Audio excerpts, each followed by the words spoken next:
Então, pessoas, a gente vai discutir, pelo menos começar a discutir. Bom dia de novo, quem está vendo em outro horário esse vídeo, né?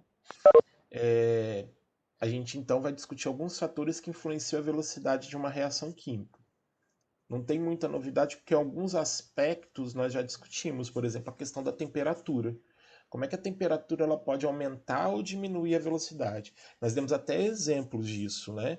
Por exemplo, a comida é guardada dentro da geladeira exatamente porque é, a temperatura baixa diminui a velocidade da decomposição pelos micro-organismos. Então tem uma série de. E aí o calor pode acelerar esse processo. Então, se eu quero obter um produto mais rapidamente, a temperatura pode ser um fator. Mas vamos olhar aqui, porque existem alguns aspectos bem legais. Então, por exemplo, esse aqui é o primeiro fator. Cadê, gente? O primeiro fator que ele menciona para a gente é superfície de contato, certo? E aí vocês conseguem visualizar o que é a superfície de contato, até pelo exemplo que ele está mostrando aí no quadro? Fala para mim. O que você entende por superfície de contato?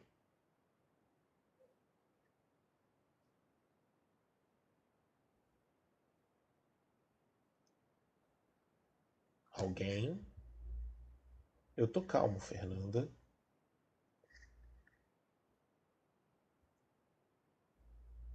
O ideal era o microfone para agilizar a vida da gente, né? Mas olha só, o que ele está falando de contato aqui? Presta atenção. Lembra que a gente disse que os reagentes precisam se encontrar, correto? Então, precisam colidir para que a reação química comece a acontecer. Então, quando a gente fala superfície de contato, você tem que entender o seguinte, que se eu permito mais contato entre os reagentes, maior vai ser a possibilidade desses reagentes se encontrarem e da reação acontecer, certo? Então, quando a gente fala de superfície de contato, é exatamente a área do reagente que entra em contato com o outro. E o exemplo que está aí na figura, ele é bem fácil para vocês verem. O que ele está mostrando? No copo da esquerda, eu joguei um comprimido efervescente. Tem muita gente aí tomando vitamina C dessa forma, né? Bota lá o copinho, joga o comprimido e ele começa a dissolver. Se você já viu esse tipo de comprimido, você faz ideia da área que está em contato com a água, correto? Então você tem lá a área toda externa daquele comprimido que entra em contato. E você provavelmente deve ficar revoltado porque você quer tomar aquele negócio rápido, mas aquilo ali, ó, demora um pouquinho para dissolver. Por quê? Porque a superfície do comprimido que está em contato com a água, ela é pequena. É só aquela área externa. Agora, quando você quebra aquele comprimido em pedaços menores, faz uma farinhazinha dele ou pequenas pedrinhas, o que, que acontece? Você aumenta a superfície de contato, porque a área interna que não estava em contato agora está. Então, quanto mais fragmentado, por exemplo, no caso de um sólido, ele tiver, maior vai ser a superfície de contato. Então, quanto maior for a superfície de contato, mais rápido a reação vai acontecer. Acho que a gente até comentou sobre isso, né? Por que a gente mastiga o alimento? Ou por que a cobra demora tanto tempo para digerir aquele alimento que ela engole? Exatamente por causa da superfície de contato.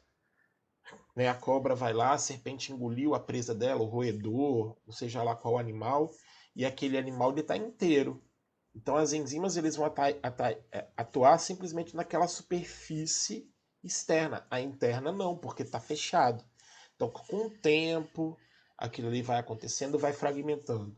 Agora no nosso caso, que a gente mastiga, né, o alimento, a gente consegue fazer com que ele fique em pedaços menores, eu aumento a superfície de contato do substrato com as enzimas digestivas.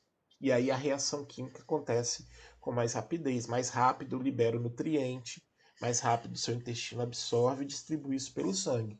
Correto? Então, como é que a superfície de contato altera a velocidade? Então, ó observação. Maior superfície de contato, consequentemente, quanto mais contato eu tenho entre os reagentes, eu tenho maior número de colisões, e quanto mais colisão efetiva acontecer, significa mais rápido eu monto lá o complexo ativado, aquele pico da curva, mais rápido a reação acontece. Entendido? Sim ou não? Fernanda disse sim. E os outros 15? Ana, Clara, sim. Isa, sim.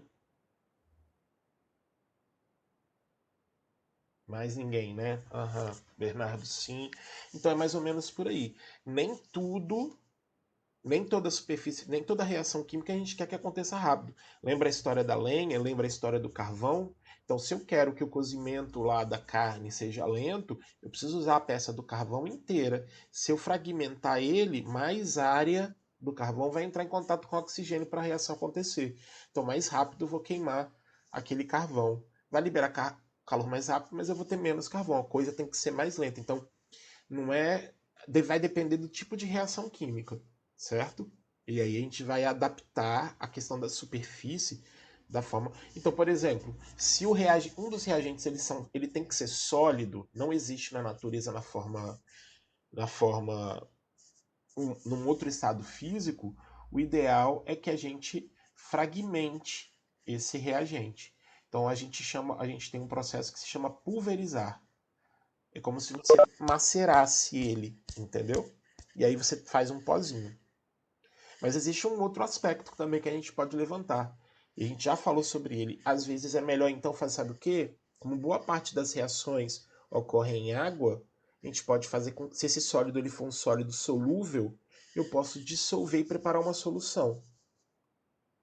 Então, boa parte das reações químicas, como o meio é aquoso, alguns solutos, alguns reagentes, eles estão dissolvidos em água, porque eu aumento a superfície de contato, porque naquela dispersão eu consigo facilitar o encontro dos reagentes ali depois. Pronto. Registrado isso, vamos continuar. A temperatura que foi mais ou menos o que a gente já tinha discutido. A questão do gráfico aqui, a gente pode até adequar daqui a pouco, mas vamos olhar só essa observação que foi dita aqui, né?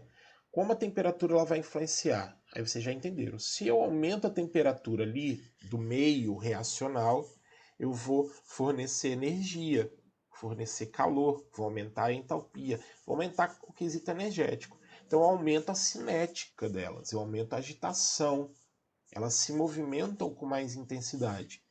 E se elas se movimentam com mais intensidade, eu aumento a probabilidade e a frequência do que a gente chama de choque efetivo, que é aquele pico da curva lá, da curva de velocidade que indica para a gente o início da reação. Então, mais rápido a reação ela tende a acontecer. E o inverso também funciona, tá certo? Mas existem algumas observações para serem feitas. Por exemplo, tem que tomar cuidado dependendo da reação com a temperatura. Vamos supor que. Vou dar um exemplo, né? Você vai preparar um alimento frito. Né? Ah, eu vou usar air fryer. Não, air fryer não é frito. O processo de fritura, você vai colocar o alimento dentro de um líquido que tem uma capacidade térmica maior do que a da água. Como assim, professor? Vocês já estudaram alguma coisa do tipo? Capacidade térmica, calor específico? Vocês se lembram disso? Me responde aí. Então, o que acontece? A água ela tem uma capacidade térmica grande, porém, o ponto de ebulição da água é a 100 graus Celsius. Então, ela vai absorvendo calor, mas quando a temperatura chega a 100, eu promovo a mudança de estado físico. Então, o alimento preparado na água só alcança a temperatura de 100 graus Celsius. Tanto que o alimento que a gente prepara na água a 100 graus Celsius, a gente fala que o alimento ele é cozido, né, por um processo de cozimento, de cocção. Aí o que acontece, meus caros? Quando eu uso óleo, o óleo tem uma capacidade térmica maior e um ponto de ebulição muito maior. Então o líquido ali, quando você olha, ele não está nem entrando em ebulição, você não vê ele ferver, porque ele aumenta a temperatura muito mais alta. Por isso que o processo é de fritura. A temperatura é alta, a transferência é tão alta que você começa a fazer aquela casquinha característica da fritura, certo? E aquilo ali dá sabor e um monte de coisa. Porém, eu não posso deixar aquele óleo aumentar demais a temperatura dele. Porque se aumentar muito, esse óleo começa a reagir com o oxigênio. Mas por que isso acontece? Nós falamos, não tem energia de ativação? Então o óleo vai pegando energia, absorvendo energia, vai se agitando. Aquela energia de ativação ali do calor mesmo pode provocar a reação do óleo com oxigênio. Ele pode pegar fogo, que é o que a gente chama de ponto de ignição. Por isso que tem que tomar muito cuidado quando o pessoal faz fritura. Aí deixa esquentar bem o óleo, deixa esquentar bem o óleo. Tem gente que joga o palito de fósforo para saber a hora. Na hora que você põe o alimento, a transferência de calor diminui a temperatura do óleo. Mas se você esquecer o óleo na panela, meus caros, a tendência dele inflamar é alta. Então, essas questões também têm que ser levadas em consideração. Nem toda temperatura, existe uma temperatura ideal. Então, por exemplo, voltando, o técnico em laboratório, o especialista, o engenheiro, o químico que trabalha com esse tipo de aspecto, faz estudo da temperatura ideal para uma reação química. E tem uma questão de temperatura que vocês estudaram no ano passado em biologia. Vocês lembram de enzimas?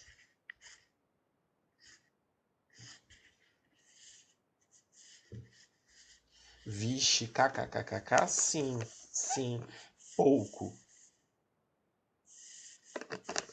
Vocês lembram que as enzimas, elas têm uma ação específica, né? Só que ela tem uma especificidade.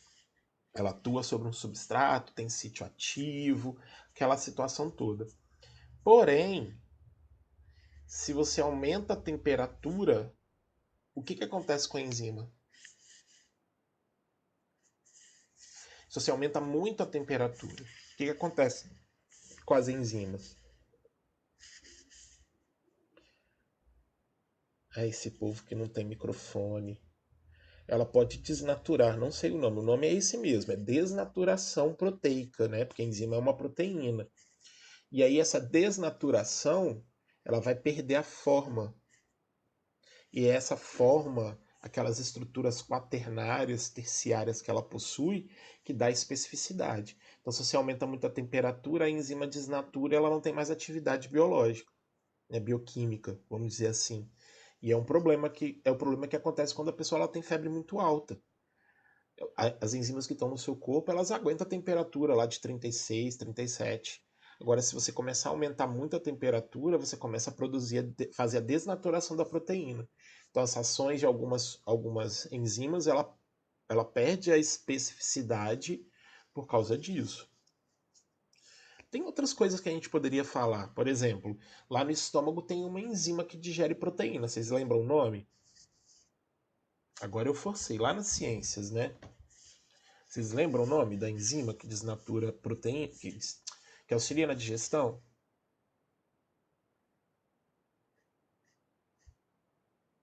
Não, tem um nome específico. Lá é suco gástrico, né? Mas dentro do suco gástrico tem uma enzima. Vou dar um spoiler, vou dar uma dica. Tá valendo 1 milhão, meio milhão de nada. Parece o nome de um refrigerante.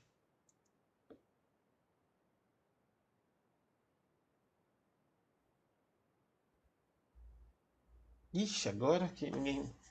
Todo mundo tá dormindo. Alice não sei prof, sei não. Aham. Então, gente, talvez vocês não se lembrem, mas é um nome chamado pepsina.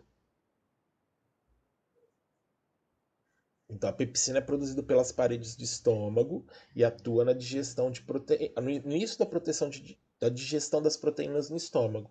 Porém, ela depende do pH. Ela depende da acidez do estômago. Vocês lembram qual é o pH?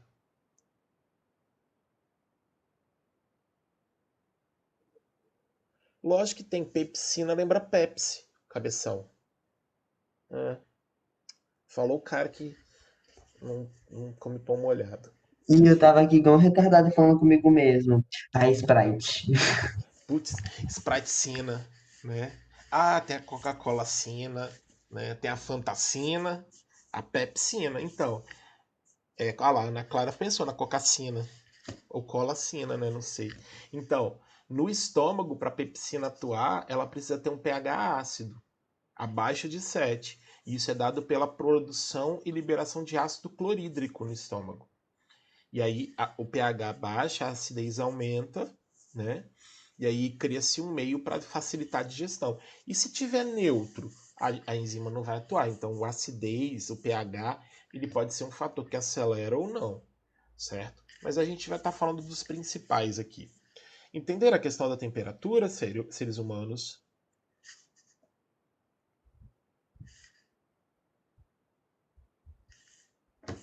Maravilha. Adoro gente inteligente, né? Aqui tem umas questões de interpretação, mas não vem ao caso a gente comentar agora, porque eu falo muito disso aqui no terceiro ano, que a gente já aprofunda um pouquinho mais. Ó, agora vem o importante. Inclusive, nós comentamos sobre ele já. Aqui eu estou falando de catalisador. Alguém já ouviu esse nome em algum lugar?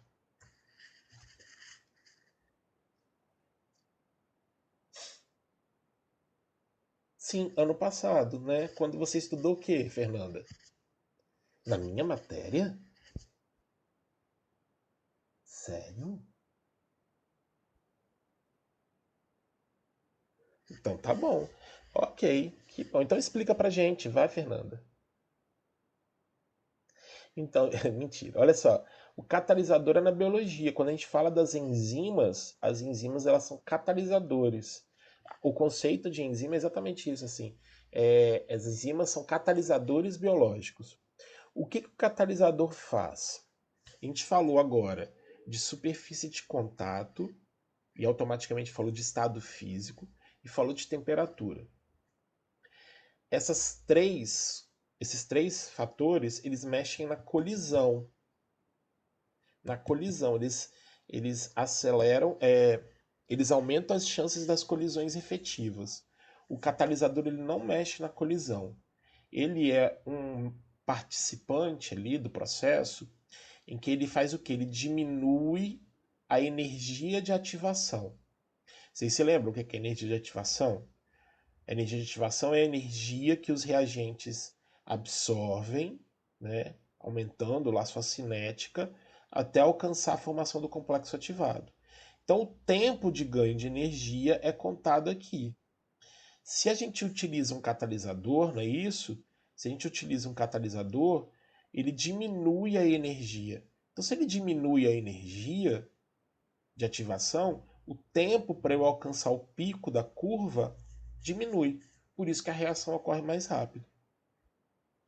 Então, normalmente, esse gráfico que está aparecendo aí na figura é o gráfico que aparece em qualquer tipo de questão, seja de exercício, seja de vestibular ou de análise, assim, para quem trabalha. O que a gente espera com o uso de um catalisador numa reação química é a diminuição da energia de ativação, porque aí mais rápido, né, o tempo para formar o complexo ativado e a reação começar a acontecer é mais rápido, correto? Mas como é que isso funciona, professor? Então, vou dar um exemplo. Existem dois tipos de catalisadores, são dois mecanismos que a gente fala: o mecanismo homogêneo e o mecanismo heterogêneo. Crianças, vocês se lembram qual é a diferença entre mistura homogênea e heterogênea?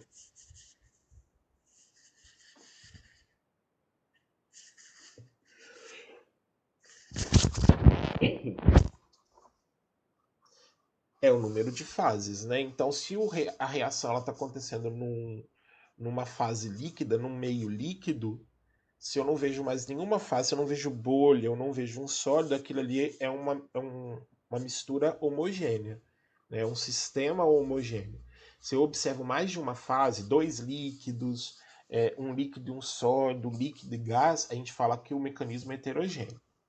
Então, o mecanismo homogêneo ele vai ter um catalisador que faz parte da reação. Só que esse catalisador ele vai ser produto numa etapa e reagente em outra, correto?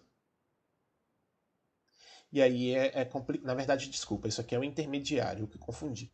O catalisador aqui seria o cloro, que é o radical livre. Ele é consumido numa etapa e regenerado em outra. Ou seja, se ele é produzido, se ele é consumido numa etapa e regenerado na outra, a impressão que a gente tem é que ele não participa da reação. E esse é um dos critérios Uma das informações que você vai achar em qualquer vídeo, em qualquer texto. Catalisador é uma substância, é um material que não participa da reação. Então, quando a gente olha para a equação, ela não está lá. Então, o exemplo que ele está mostrando aqui para a gente, ó, é a conversão do O3, que é o ozônio, para gás oxigênio, que é o O2. Então, as únicas coisas que eu tenho participando seriam, então, o O3 e o O2, já a equação balanceada. Mas como é que isso acontece no ambiente? Né, o cloro do CFC e vários radicais livres, então, eles se ligam, reagem com o O3 e formam um outro radical livre. Esse radical livre que eu estou mostrando aí é o intermediário, ele vai ser produto e depois ele é consumido. Só que observe essas duas reações. Aqui é o O3 reagindo com o Cl vai tirar um oxigênio, forma o O2 e o ClO. O ClO reage novamente com outro O3, formando 2O2 mais o Cl. Tá vendo que o Cl que aparece aqui no final é o mesmo que aparece no início. É como se ele não participasse da reação, ele fosse regenerado. Então, se eu somasse essas duas equações, eu ia ter Cl no início e Cl no final. E aí a gente tira ele da equação. No caso do ClO, ele desaparece porque ele foi consumido mesmo, então não tem tanto problema assim. E aí ele surge e a reação acontece. Então, se eu tenho aqui no caso o cloro sendo visto como catalisador, qual o papel dele na reação? Diminuir a energia de ativação e a reação vai acontecer de forma mais rápida, ok? Num catalisador heterogêneo, você vai botar algo ali no meio que vai destoar da substância. Então, numa reação onde o meio é aquoso, é líquido, os catalisadores heterogêneos muitas das vezes são metais, são pedaços de metal. Então, a gente lá na faculdade, a gente cansou de fazer reações nas aulas práticas que a gente botava pedaço de alumínio, esses alumínios de janela mesmo, ou um pedaço de ferro, ou algum outro tipo de material, tipo a ferrugem, tipo o óxido de ferro 3, que é isso que está acontecendo aqui. Então ele serve como um meio para que os reagentes possam se ligar e a reação acontecer. Mas é só para indicar que ele favorece de uma forma mais rápida, a colisão efetiva acontecendo. Como é que isso vai acontecer? Diminuindo a energia de ativação. Você não vai precisar movimentar tantas moléculas assim. Eu sei que eu falei muito, mas é só para explicar os slides. O que você precisa saber? O que o catalisador faz? Ele diminui a energia de ativação. Ele facilita de alguma forma a chegada de forma muito mais rápida ao complexo ativado, ao pico da curva. Então, como a energia diminui, mais rápido a reação começa. Entenderam? Sim ou não?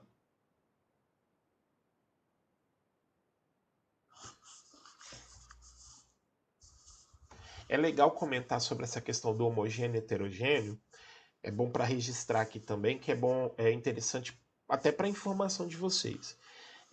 Hoje, quem trabalha na área da indústria, na área do laboratório, em processos químicos assim, a gente aborda muito o termo química verde, que tem a ver com processos mais conscientes, né, quanto às questões ambientais.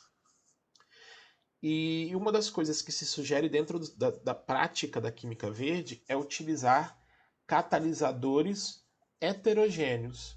Por quê? Porque se o meio é aquoso e eu coloco um pedaço de metal, é muito mais fácil de eu tirar ele e não jogar ele no ambiente. Então você diminui a produção de resíduos, porque, por exemplo, o catalisador heterogêneo ele pode ser reutilizado em outros momentos. Então eu economizo reagente, eu economizo produto químico e não poluo o ambiente. Eu tinha um colega na faculdade que ele estava trabalhando num projeto de pesquisa que ele estava utilizando bagaço da cana de açúcar, lá do moedor, não é isso? Aquele bagaço que ia para o lixo, ele estava usando ele como um catalisador, como um meio para retirada de medicamentos da água que sai do Hospital das Clínicas em Vitória. Como assim, professor? É, tem coisa que não dá para ser tratada. Então, você, por exemplo, quando você urina, se você estiver tomando algum medicamento, o excesso, o que não for metabolizado, vai ser eliminado pela urina. E os processos de tratamento de água, elas não costumam tirar medicamentos, porque é muito complicado. Então existem muitos produtos químicos da água que a gente bebe que a gente não tem ciência às vezes. Mas ele estava usando exatamente o bagaço da cana para auxiliar na purificação dessa água que vai para o esgoto, vamos dizer assim. E ele conseguiu resultados bem interessantes, conseguiu diminuir consideravelmente a concentração. E o que ele faz com aquele bagaço depois? O que a gente tem que fazer com o remédio. O que a gente tem que fazer com o remédio? Nós já discutimos isso. Fala aí para mim. Qual é o destino correto de um medicamento? É o esgoto? É o lixo comum?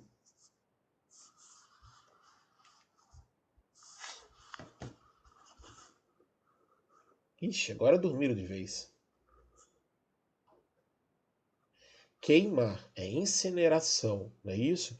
Lixo hospitalar vai para incineração. E aí o bagaço de cana com aqueles medicamentos ali absorvidos eram levados diretamente para incineração. Então trazia uma vantagem, né, nesse quesito aí. Por último, a gente precisa falar das enzimas, porque exatamente o que a gente discutiu. Qual é a situação das enzimas? Enzima é um catalisador biológico de reações bioquímicas que acontecem nos seres vivos. E existem inúmeras enzimas. Eu vou até mostrar a imagem que não é nem química, é mais usada dentro da biologia, não é isso? Como é que funciona a enzima, né? Aquelas conformações que ela tem, as estruturas primárias, secundárias, ela cria sítios, né, regiões de especificidade. Então, o que acontece? Aqueles locais se ligam a um produto específico, né, que a gente não vai chamar de produto, na verdade. Teria que ser o contrário. Então, vamos olhar da direita para a esquerda. Então, o que a gente tem? Eu tenho uma enzima que serve como meio, por exemplo, para dois reagentes se ligarem. E quando isso acontece, né, a gente chama de complexo enzima-substrato, e ao final do processo eu tenho a formação do produto. Isso de uma forma genérica. Existem enzimas também que fazem a reação inversa, dependendo da situação. Tem enzimas que só fazem um caminho, mas aí a gente estaria aprofundando muito dentro do estudo da bioquímica, que não é a questão. Aqui no caso, o ideal é lembrar que as enzimas elas são catalisadores, porque elas criam um meio que acelera a reação, o processo químico envolvido. Então, digestão de, vamos lá, carboidratos. Vou começar a quebrar as grandes cadeias de carboidratos em cadeias menores até eu conseguir chegar na glicose ou outros monossacarídeos. Então eu tenho enzimas específicas que vão facilitar essa quebra. Isso assim, então tem uma substância inteira que vão formar duas novas substâncias. E isso tudo tem a ver com o tipo enzimático. Isso aí é a produção de uma enzima ou a não produção, a má formação de uma enzima causa uma série de anomalias, né? Vocês já estudaram genética, não estudaram? Ano passado, não foi? Então, vocês também sabem tanto quanto eu, ou até mais, porque tem tempo que eu estudei isso, né? Mas vocês sabem que as enzimas e as proteínas, obviamente, elas são produzidas e são originadas a partir de uma sequência de DNA. Então, se eu tenho uma mutação naquela sequência de DNA, eu posso produzir uma enzima defeituosa ou não produzir. E aí o que acontece, né? Eu posso apresentar algum tipo de anomalias. A gente não chama de doença genética, né? O termo doença não é utilizado quando eu tenho uma anomalia quanto ao DNA. Então a gente se utiliza desse termo exatamente para poder diferenciar. Algumas anomalias genéticas possuem tratamento, outras nem tanto. Então, existem paliativos. Vamos lá, dar um exemplo rápido. Né? A questão do indivíduo que não consegue sintetizar insulina, que é um hormônio, aquela situação toda, tem toda a ver uma questão do DNA. A gente fala, né, indivíduo normal que produz insulina e um indivíduo diabético do tipo X porque não produz insulina. Nesse caso, eu tenho uma condição de tratamento que deixe ele com aspecto normal, que é a injeção de insulina para poder normalizar a quantidade de glicose. Mas se ele para, ele volta para a anomalia, que é a não produção e o excesso descontrolado. Certo? Dúvidas?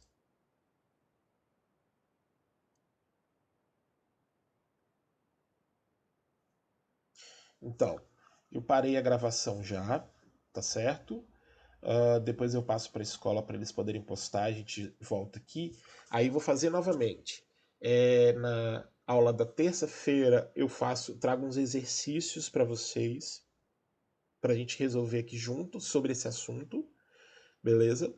E na quarta-feira a gente começa a discutir algumas coisas. Na semana que vem, provavelmente, eu já falo com vocês sobre avaliação, sobre o conteúdo. Por último, já que temos alguns minutinhos, tá? Tem alguém aqui que ainda quer ocupar a última vaga para plantão de dúvidas na terça-feira? Tem, Fernando. Eu vou liberar daqui a pouquinho a atividade para vocês. Tem uma atividade lá no já pronta. Só falta. Ó, se eu não agendei já, entendeu? Se eu não agendei, só falta agendar, tá bom? Tem mais alguém que quer participar do plantão de dúvidas da semana que vem? Se não tiver, bom fim de semana a todos. Bom pão molhado no leite, Bernardo. Boas séries. Abraços e beijos. Depois eu divulgo aí os horários, tá bom? Tchau, tchau, Fernando. Tchau, Ana Clara. Tchau, Raiza. Tchau, Nalanda. Bernardo dormiu.